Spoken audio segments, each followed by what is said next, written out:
Tonight I'm going to be refuting the speech whose claim was same-sex couples are qualified to adopt children. The advocate's secondary claims were same-sex couples are equally qualified to parent as heterosexual couples.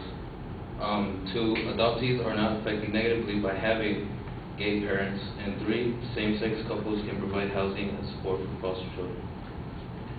My response to secondary claim number one is that in her argument, the advocate had a point that lesbians can give a double dose of relationship-enhancing influences because women emphasize mutuality and communication in their relationships.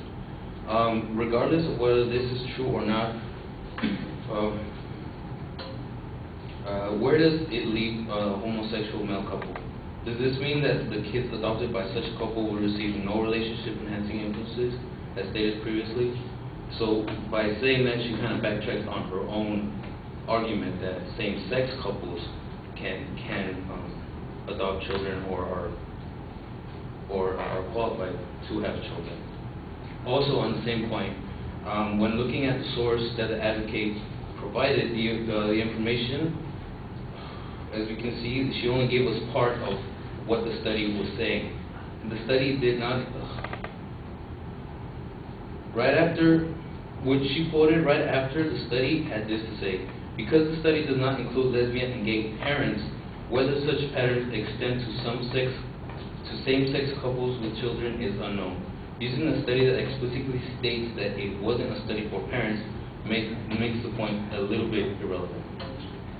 My response to secondary claim number two is that on the point that adoption agencies must screen potential parents before fostering or adoption takes place.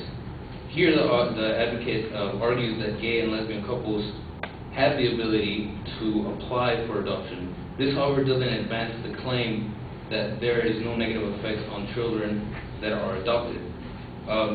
Pretty much in the middle of her evidence, she's avoiding what she's trying to advance, which is the secondary claim: adoptees are not affected negatively by having gay parents. My response is her third secondary claim, that same-sex couples can provide housing and support for foster children. Almost all her evidence has almost nothing to do with her third secondary claim. It's if we look at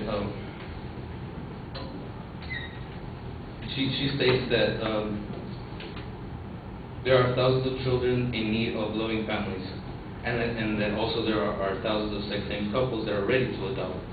This doesn't necessarily advance the secondary claim that they can provide housing and support for those children. Not only that, but the advocate also basically restates her own evidence by saying it in a different way. Like first she says there are thousands of children in need of loving families, and then she says it is in the best interest of the child to be adopted and cared for. So she pretty much restates her evidence, which doesn't really advance her claim in the first place.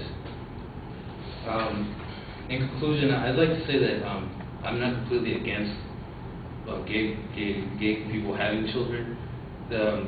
In light of all this evidence, I hope that you don't completely,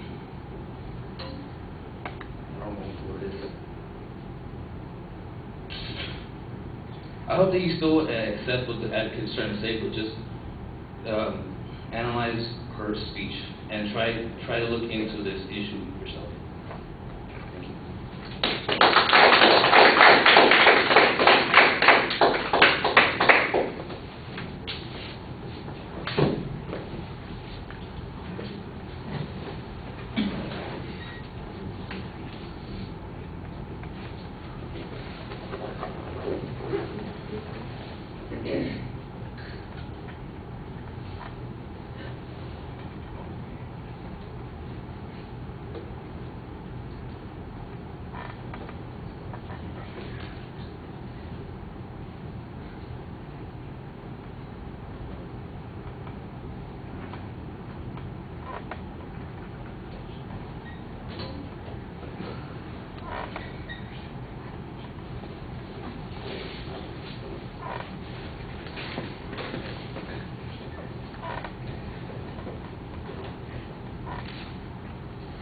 All right, Manuel, the structural stuff is all fine. The first claim, you challenged the applicability of the evidence, suggesting that it only deals with part of the issue and therefore leaves a substantial part unaddressed.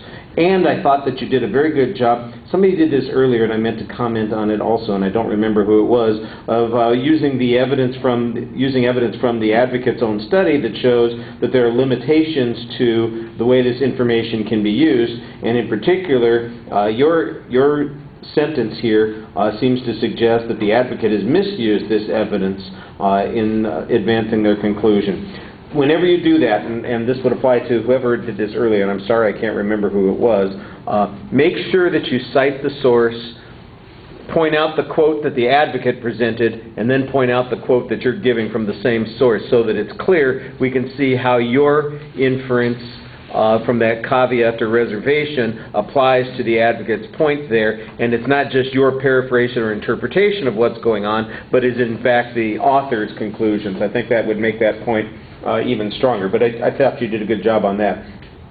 The challenge on the second point is basically a relevance issue, and I think you explained it. It's not a particularly strong argument either direction. It probably wouldn't hurt you to offer some response other than the relevance claim, but I think you've probably got a good point on that.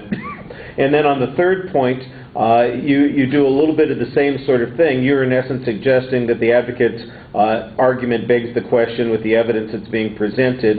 Again, there's not much demonstration that the kids are being prevented from being taken care of simply because they're not allowed to be, or that being allowed to be means that they would be satisfactorily taken care of, and that's the inference that the advocate's making. Your exit line was a little bit awkward. I think everybody knows what you're trying to say, but you didn't quite say it effectively, and the argument comes down to this.